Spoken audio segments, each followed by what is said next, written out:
E aí, beleza? Aqui é o Daniel da Vegan Lover, trazendo dicas para você fazer o melhor queijo vegetal que você já comeu.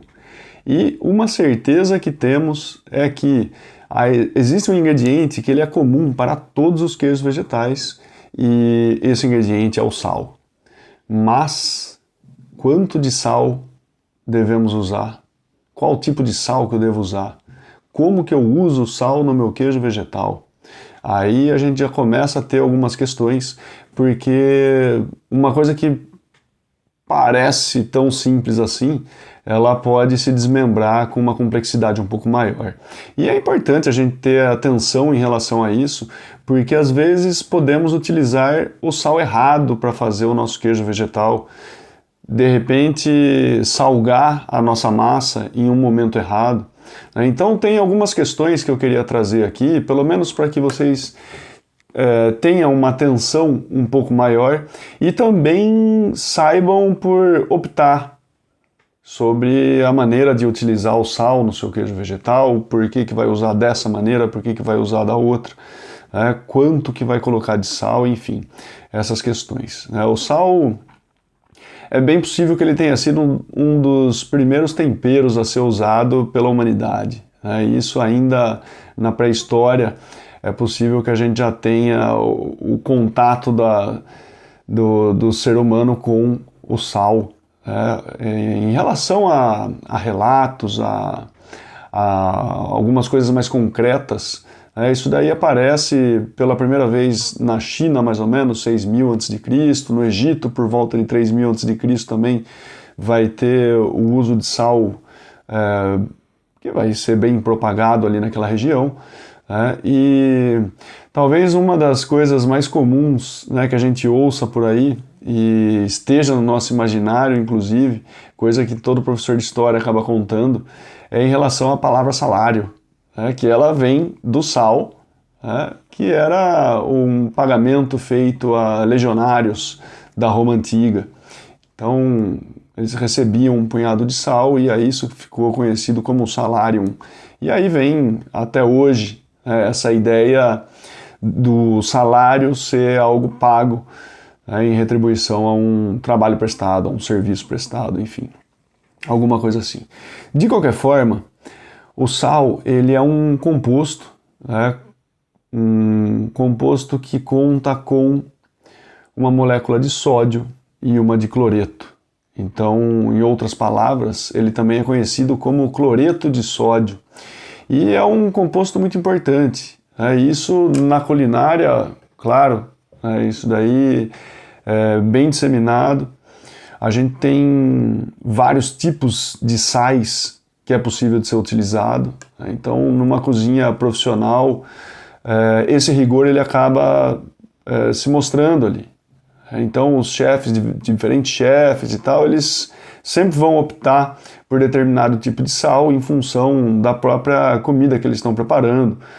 Inclusive, tem alguns sais que eles são mais voltados para a finalização de prato, por exemplo, que são sais de uma pureza um pouco maior, como a flor de sal, por exemplo. Então, temos uma certa diversidade aí. Mas, de qualquer forma, o sal ele vem para nós, a maior parte do sal que é consumido ele vem do mar ou de lagoas salgadas.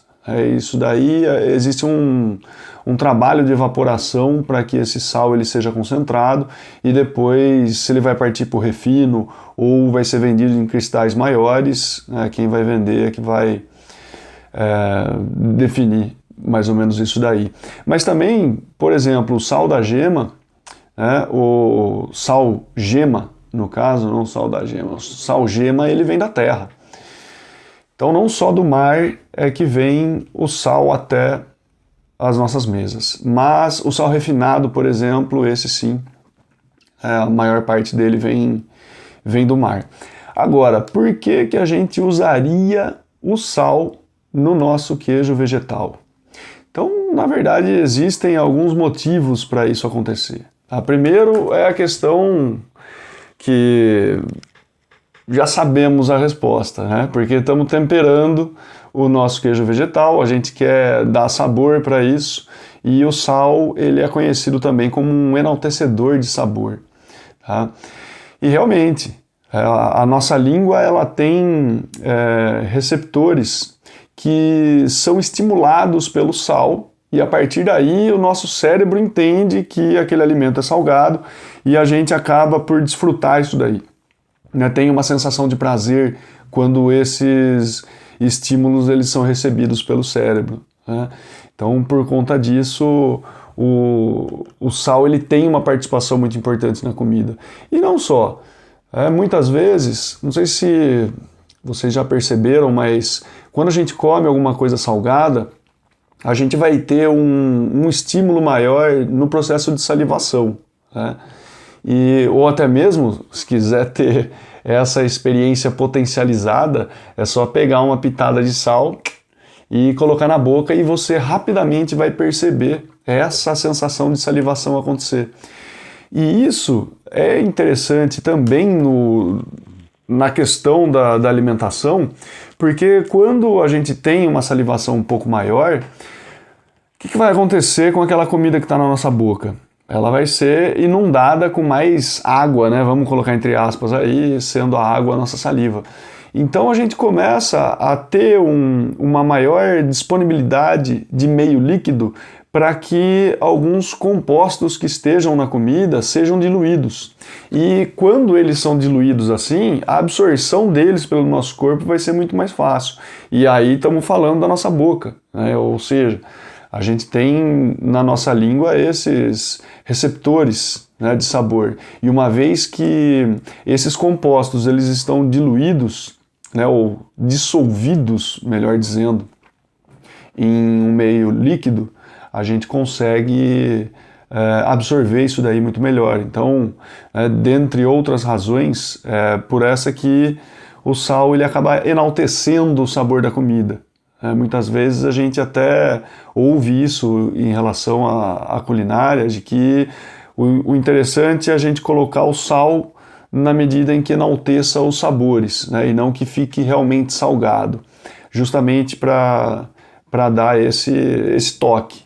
Tá? Então, no nosso queijo vegetal, ele entra por conta do sabor também, para enaltecer os sabores que estão já colocados ali, seja porque você utilizou alguns saborizantes, ou porque você tem um queijo vegetal fermentado, né, e esses compostos produzidos pelas bactérias, eles vão ser enaltecidos pelo sal também. Né?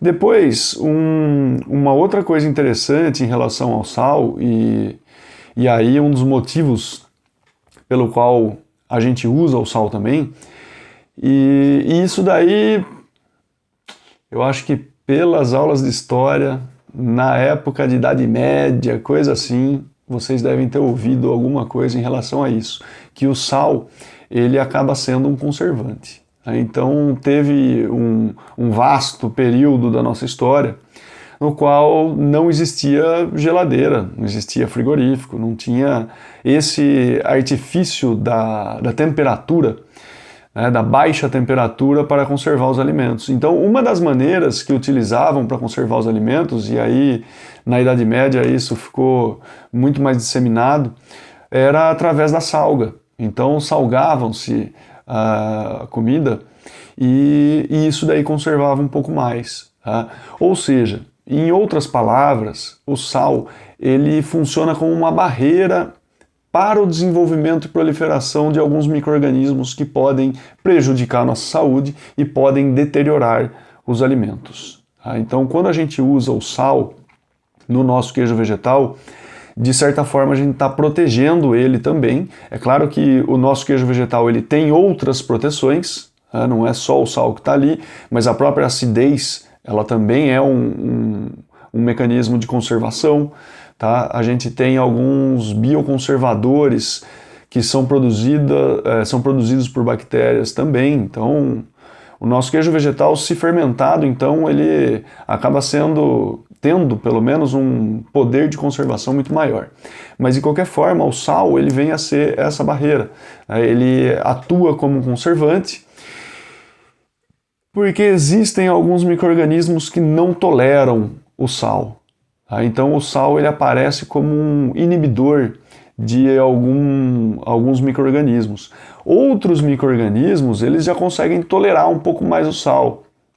E outros ainda, o sal ele pode até estimular um certo desenvolvimento dentro de uma certa quantidade, claro.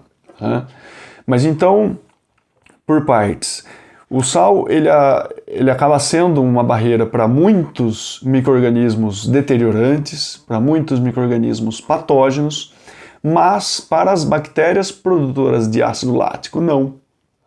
Ele não chega a ser um inibidor, pelo menos na quantidade que a gente coloca. E essa quantidade colocada faz com que essas bactérias, elas, claro, pode alterar, sim, o curso da vida delas. Não é que, estou no meio salino, estou tranquila, não tenho incômodo nenhum com isso. Muitas bactérias láticas, elas podem sentir essa presença do sal, de uma forma até incômoda, ao ponto de reduzir até a sua atividade. Chega um ponto de que essas bactérias elas produziriam dentro de uma certa velocidade, e com sal esse ritmo ele se reduz um pouco mais.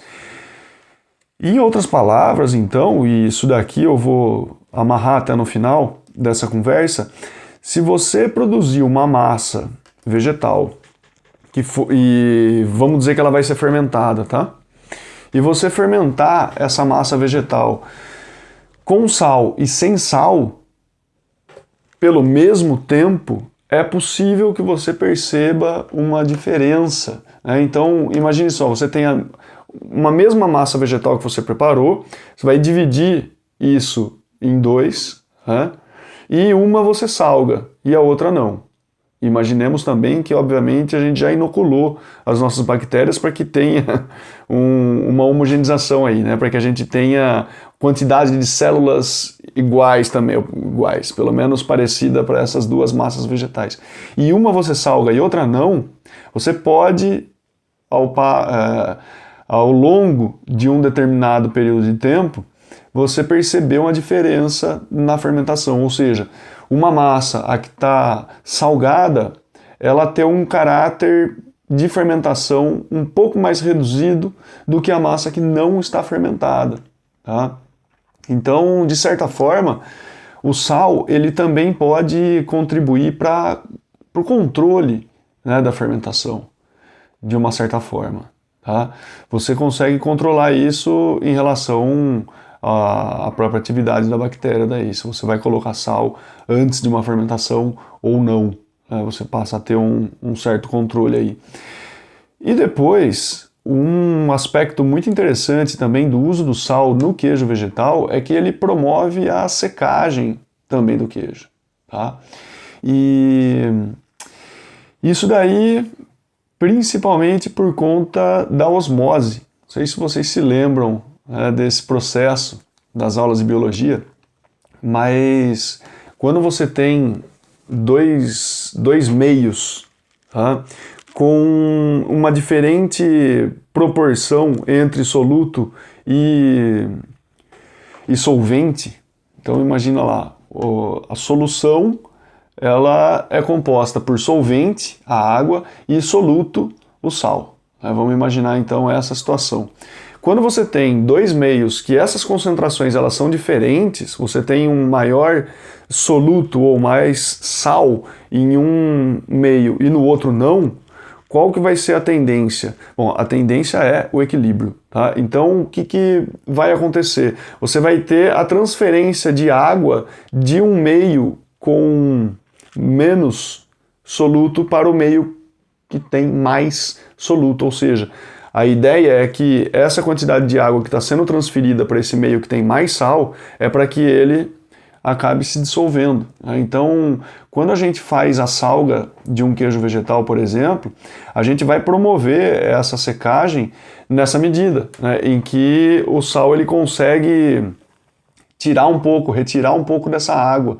E esse era a ciência que estava por trás da própria conservação de alimentos na Idade Média, Idade Moderna, enfim, nesses períodos que a geladeira ainda não tinha sido inventada. tá?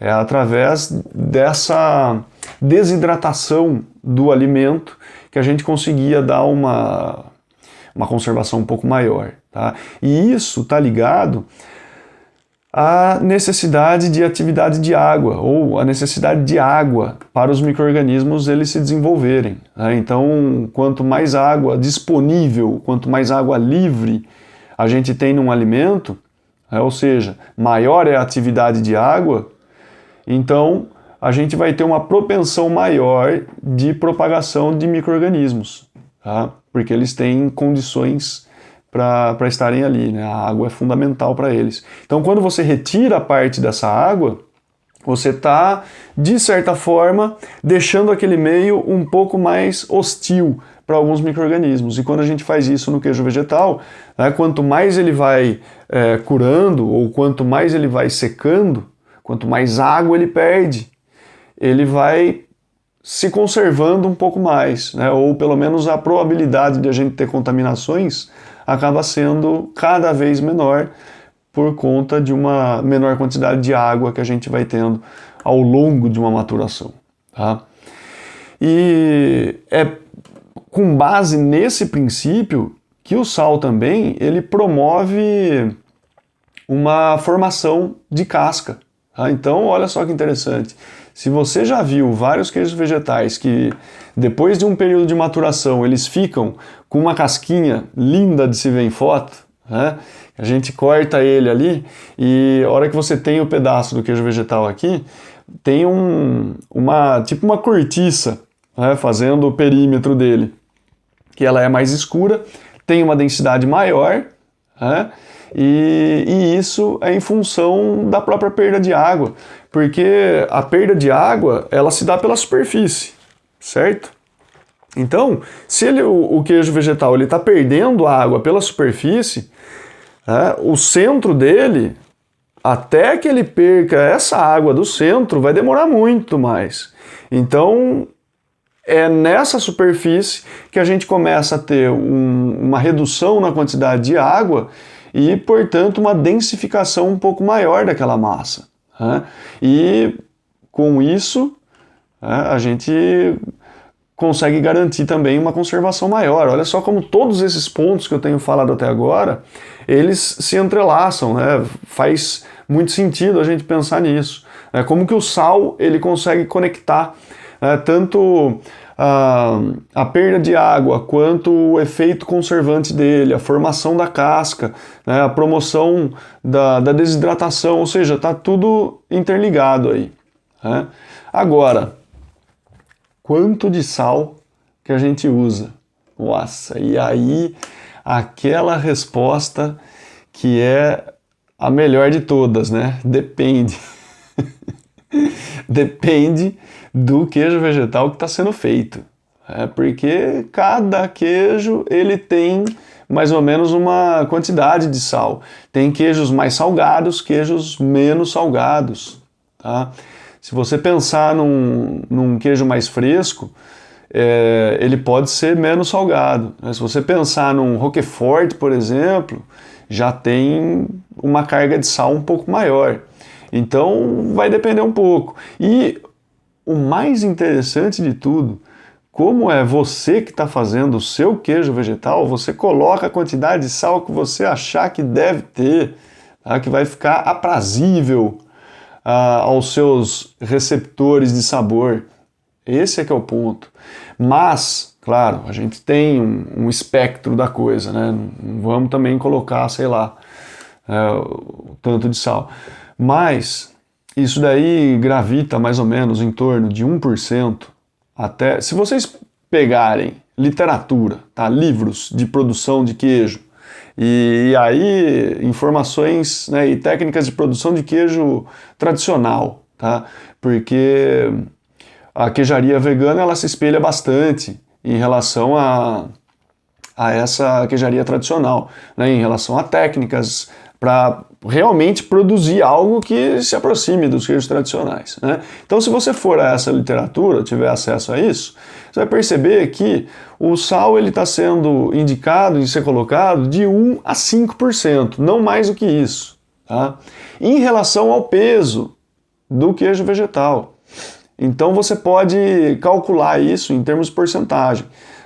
Se você tem uma peça de queijo vegetal que ela pesa, por exemplo, 200 gramas, você vai pensar entre 1% e 5%. Tá? De repente, 2%, 3%, enfim. Não sei, aí depende do seu paladar. Mas quando você pensa aí, tipo, sei lá, 2%, você vai fazer 2% de 200, dá quanto? Dá 4. E são então esses 4 gramas de sal que entram para o queijo vegetal. É que, na maioria das vezes, né, como a gente segue muita receita por aí, dificilmente as receitas elas são escritas em peso. Né? E isso, claro, tem o seu porquê. Né? Primeiro porque é uma facilidade muito grande a gente falar em volume de colher. Né? A gente pensar colher de sopa, colher de chá, uma, meia, enfim. Então fica muito mais fácil do que falar por peso. Porém, o peso ele é muito mais preciso. Tá? Se a gente consegue e tem condições de converter as receitas que a gente está fazendo em peso e tomar nota disso, a gente vai ter um ganho muito grande em termos de inteligência na produção dos queijos vegetais. Você perceber pequenas nuances, na verdade, que entre uma colher de chá um pouco mais cheia, um pouco mais vazia, menos cheia, né, ou mais vazia, sei lá, mas enfim, você não perceberia tanto assim. E outra, depois para você replicar essa receita, é muito mais fácil com peso anotado, porque 4 gramas são 4 gramas. E outra, se quiser precisão de verdade mesmo, você vai ter uma balança de precisão, tá? E aí você consegue pesar 0,01 grama até. Então, ou até com essa precisão. Tá? Então é possível sim você ter uma precisão maior, né? E a possibilidade de trabalhar com peso em vez de colheres medidoras, tá? Vamos dizer assim. Bom, mas enfim. Então, isso daí vai depender do queijo, tá? Um queijo tipo Roquefort, ele já vai estar ali 3,5%, 4%. Há quem coloque 5%. Para mim, 5% é insuportável. Eu não consigo degustar e achar gostoso uma coisa que tenha 5% de sal. É muito sal, isso daí para mim, pelo menos, salgado pra caramba. Para vocês terem uma ideia, né, do que representa a porcentagem, tá, de sal, porque às vezes também ficar falando 2%, 3%, né, essa diferença, claro que é bem perceptível. Quando você tem algo a 2% e a 3%, percebe bem. Mas só para você ter uma ideia, se você se lembrar da última vez que você foi dar um mergulho no mar e sentir o gosto da água do mar, aquela salinidade ali, provavelmente ela está ali entre 2,5% e 3%. Tá? Essa que é a salinidade do mar. Então, para muita gente, aquilo pode ser já um tanto salgado, né? E está mais próximo dos 3 do que dos 2,5. Mas claro que isso depende de vários fatores. Né? Eu estou falando uma média bem grosseira em relação à água de mar. Né? Imagine só as diferentes regiões no mundo e todos os aspectos que podem influenciar a salinidade de um mar, né? Obviamente. Mas assim, em termos ideais, vamos dizer assim, vamos falar de 3% mais ou menos. Agora, qual sal, então, que de repente eu vou usar? Porque existem vários, né? Tem o sal do Himalaia, tem sal do Havaí, tem sal preto, sal refinado, sal kosher, tem um monte de sal por aí que dá para usar, né? Sal grosso, sal marinho, enfim, né? O que eles têm para ofertar para o nosso queijo vegetal? Bom, de imediato, já posso dizer que o melhor sal para ser utilizado num queijo vegetal é o sal kosher. Tá? Esse aí, sem dúvida nenhuma, é o melhor que a gente pode buscar, porque esse sal a gente vai ter pelo menos a certeza de que ele não é iodado. E esse é um ponto muito interessante, tá? É importantíssimo a gente prezar pelo sal não iodado para fazer o queijo vegetal. Para consumir na cozinha e tal, não, né? Aí pode ficar à vontade com sal iodado. Isso daí, inclusive, essa história do iodo no sal, ela começou assim, década de 20 mais ou menos, Estados Unidos começa com essa história aí, vai para a Suíça e tal, e começa uma questão em torno do iodo, porque começam a perceber que uma boa parte da população humana estava desenvolvendo pelo déficit, pela deficiência de iodo, né, algumas complicações na garganta, e isso em relação à tireoide. Né? O bócio, por exemplo, enfim, você tem algumas complicações aí que, por volta da década de 50, a coisa era tão violenta que cerca de 20% da população mundial estava com deficiência de iodo. E uma saída que perceberam era o iodo no sal, porque não adianta a gente entrar em contato com uma quantidade muito grande de iodo que o nosso corpo ele já vai eliminando. Então é aquela coisa, a gente precisa de doses homeopáticas do iodo para o nosso corpo funcionar legal. E aí tiveram essa ideia de colocar no sal. No Brasil, por exemplo, foi em 1953 que foi obrigado a ser enriquecido com iodo os sais. Né? Mas, fora essa questão, então, por que não o iodo? Porque o iodo, ele pode inibir micro-organismos. Tá? Então, se a gente for fermentar um queijo vegetal e usar um sal iodado, pode ser que as nossas bactérias que estejam ali fazendo a fermentação, elas possam sentir alguma dificuldade, a gente não ter uma boa fermentação ao longo desse tempo aí. Então é interessantíssimo que a gente procure um sal não iodado para não ter essa possibilidade. Tá? Se a gente já tira isso da frente, já não vai ser um problema uma fermentação arrastada ou, sei lá, algum aroma indesejado que a bactéria acabou produzindo, algum composto que um pouco desagradável e tal, por conta do iodo. Se a gente pode já de antemão prevenir isso, então, por favor, vamos atrás de um sal sem iodo. Agora, o sal refinado, precisamos tomar um pouco de cuidado, tá? Em relação ao sal refinado e o sal marinho, que ele vem em grânulos um pouco maior. Agora, isso daí por conta da superfície de contato e também pelo grau de pureza deles. Porque o sal marinho, normalmente, ele tem outros compostos também. Né? Ele vai ter cálcio, vai ter magnésio, ele tem outros elementos que fazem parte desse sal. O sal refinado, ele é aquilo ali, cloreto de sódio, acabou com o chorinho do iodo e pronto. Então, o sal refinado, ele parece mais salgado, tá? E ele, de fato, é mais salgado, porque a concentração de sódio dele é um pouco maior. Então, com isso a gente precisa tomar cuidado. E às vezes isso daí, essa atenção a gente não tem e usar sal refinado, usar sal marinho, usar o sal do Himalaia, tanto faz, a mesma medida, usa lá e às vezes falta um acerto fino na coisa, que pode estar aí. Então, claro, eu estou falando essas coisas para vocês terem isso no radar de vocês, perceberem, tá? Isso daí pode ser um problema e pode não ser. Quanto mais coisas vocês fiquem espertos na hora de fazer o queijo vegetal, menor é o risco de dar errado. Né? Então é isso. Entre o sal refinado e o sal marinho, por exemplo, tem essa questão. Aí esses dois, né, são os mais indicados, né? O sal kosher, claro, mas aí sal marinho e sal refinado são os dois mais interessantes. Depois, mas o sal do Himalaia não posso usar? Pode usar. O sal do Himalaia é rosa, né?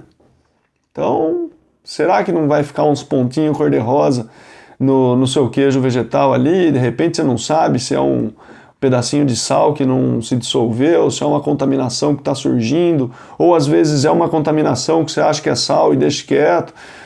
Também, para evitar isso, é melhor partir já para algo mais seguro, né? Então, em relação a esses sais aí, é melhor a gente optar por pelo menos um sal marinho sem iodo, tá? Agora, como que eu vou usar o sal no meu queijo vegetal?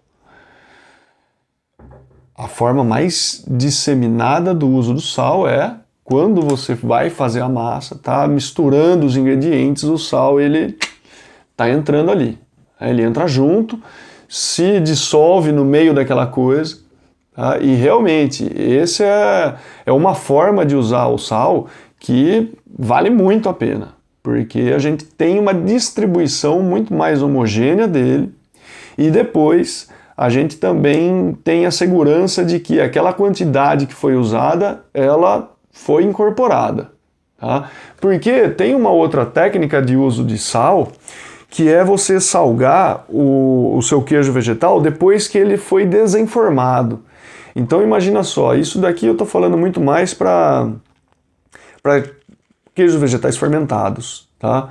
Então você acaba por produzir o seu queijo vegetal, ele fermentou e tal, a hora que você desenforma ele, vai fazer a salga. Aí, obviamente, já calculou quanto de sal que você vai querer usar e tal, e esse sal ele vai ser colocado na superfície, nas laterais e tal, depois você vai virar a superfície e tal. E isso daí, assim, tem o seu benefício, né? E tem alguns queijos vegetais que acabam sendo mais interessantes de receber esse tipo de salga e não colocar já diluído na massa. Ah, quer dizer que se eu fizer de um jeito e não do outro vai dar errado, tal. Não vai dar errado. Vai sair um queijo vegetal, vai ser gostoso, você vai comer, vai gostar, mas aquela coisa, né? Tem algumas coisas que eu falo aqui nos meus vídeos e tal, que é justamente aqueles pequenos apertos de parafuso, né? Para dar uma atenção. Às vezes tem um ponto cego ali, não estava percebendo alguma coisa, a hora que eu jogo uma luz ali, às vezes pode ser que você... Nossa, é verdade, essa questão aí estava passando desapercebido e realmente isso está trazendo algum problema para o meu queijo vegetal. Ou, se eu incorporar isso daqui, pode ser que meu queijo vegetal ganhe muito mais em sabor, em textura, sei lá, enfim, tá? Porque, por exemplo, se você faz um queijo vegetal a partir de coalho, você pegou um leite vegetal e tal, coalhou ele, dessorou, não sei o que, formou e tal. Você usar essa técnica acaba sendo mais interessante para secar ele mais rápido, né? Para você promover uma perda de água um pouco mais intensa.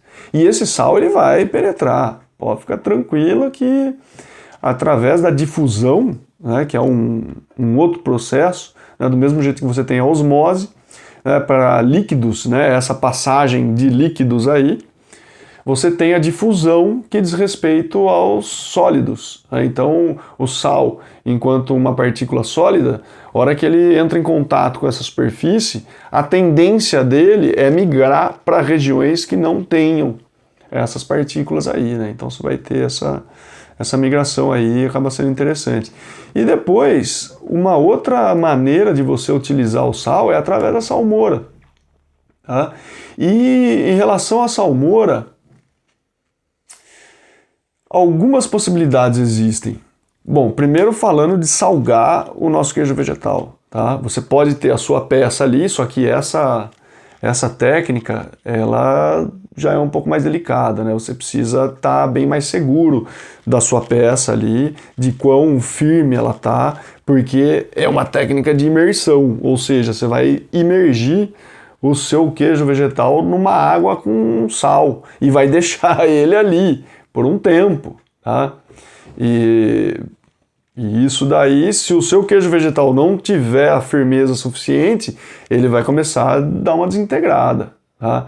E outra coisa é ver o pH dessa salmoura aí, como é que tá, né? Se vai ter um diferencial de pH muito grande em relação ao queijo vegetal e tal. Tem outras questões que podem se complexificar um pouco aí, né? Mas é uma maneira também de salgar através da salmoura, fazer a imersão dele. Agora, em relação à salmoura, só para, né, já que estamos aqui, tem também mais duas coisas em relação à salmoura. Uma é que ela pode ser um meio de conservação, né, e muitas vezes quando você faz algum tipo feta ou tipo mussarela, aquelas bolinhas de mussarela, você deixa em água salgada, ou seja, em salmoura. Coloca ali e essa água vai conservar esse queijo vegetal por um tempo, né? E ela vai, de certa forma, manter um equilíbrio com esse queijo vegetal, principalmente na salga dele. Então essa salmoura também, ela não pode ser tão salgada assim, porque senão o seu queijo vegetal vai ficar bem salgado.